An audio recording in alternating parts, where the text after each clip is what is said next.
Welcome to Bite-Sized L&D, your quick, no-nonsense update on the latest in workplace learning.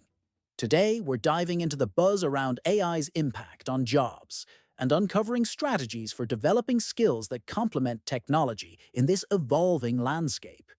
All right, let's get straight into it. All right, everybody. Welcome back to another episode of Bite-Sized L&D. I'm Donna, and as always, we're here to break down the big trends that are shaping learning and development. Today, we're diving into something that's been keeping a lot of us up at night lately. Hey everyone, Yakov here.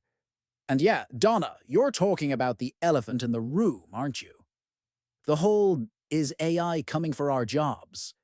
conversation that seems to pop up in every workplace discussion these days. Exactly. And you know what's fascinating? We might be stuck in this anxiety loop forever. Think about it. If AI really does start taking jobs on a massive scale, well, then we'll know for sure. But if it doesn't, Right. Then we'll just have people pointing at every little employment hiccup saying, "See, this is it. This is where it all begins." It's like we're doomed to eternal job anxiety. that's actually kind of a terrifying thought when you put it that way. But here's what's really interesting. There's been this huge focus lately on recent college graduates and whether they're the canaries in the coal mine for AI job displacement. Oh, I've been following this. There was all this buzz about new grads having trouble finding jobs, and immediately people were like, "It's happening. AI is starting to replace entry-level workers." But then we got some research that basically said, hold up, not so fast. One study looked at different ways to measure which jobs are most exposed to AI and found pretty much no detectable effect on employment trends. Wait, really? So all that panic was for nothing? Well, here's where it gets complicated. They did find tiny differences in unemployment rates between AI-exposed and non-exposed workers. We're talking like 0.2 to zero point 0.3 percentage points. So maybe there's something there, but it's really small. That's barely a blip. But I'm guessing there's more to this story. Oh, you bet there is. Almost immediately, another team of researchers came out with completely different findings.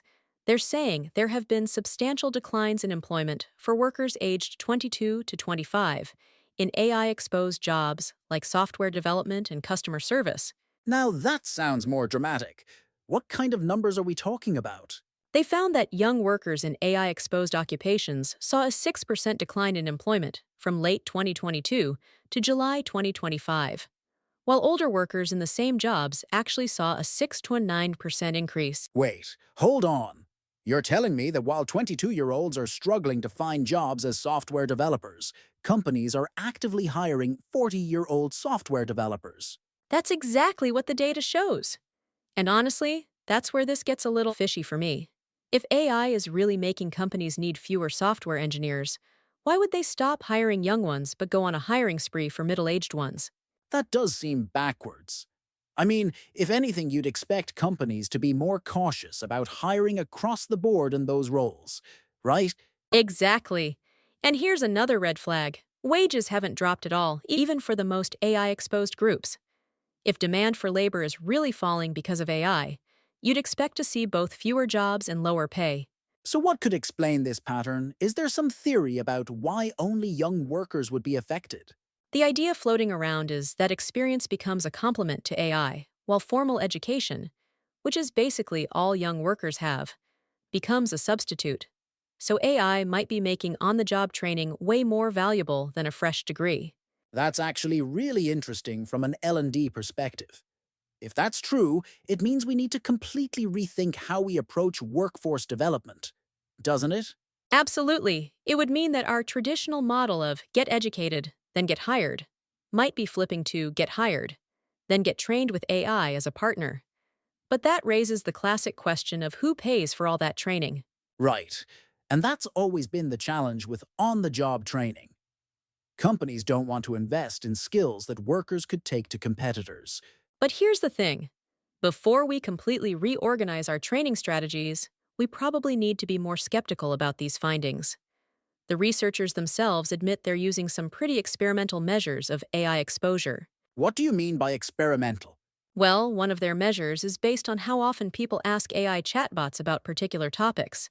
Then they essentially ask the AI itself whether people are trying to replace themselves or just get better at their jobs.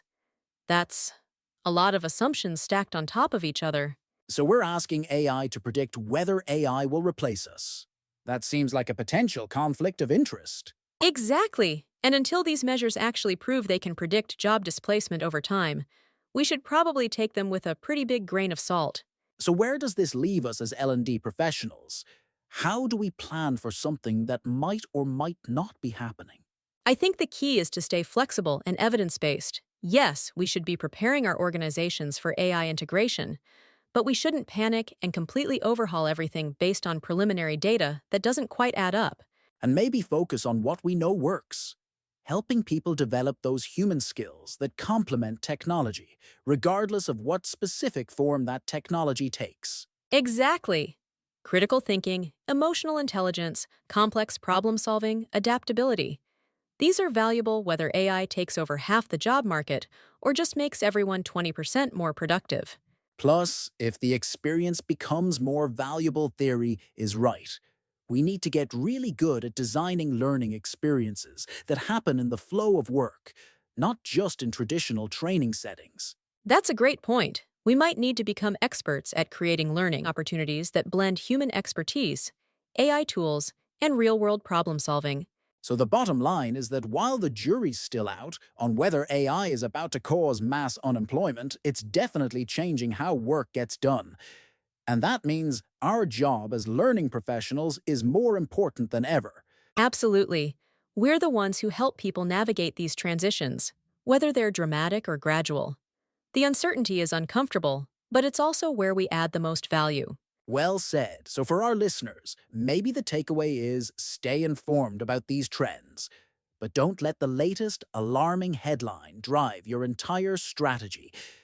Focus on building adaptive, resilient learning cultures that can handle whatever comes next. Perfect advice. And remember, in a world where the only constant is change, the ability to keep learning and adapting is the ultimate job security. Thanks for diving deep with us today, everyone. This is definitely a conversation we'll be revisiting as more data comes in. For sure. Until next time, keep learning, keep questioning, and keep helping your organizations grow. This is Donna. And Yakov, signing off from Bite-Sized L&D. Catch you on the next episode.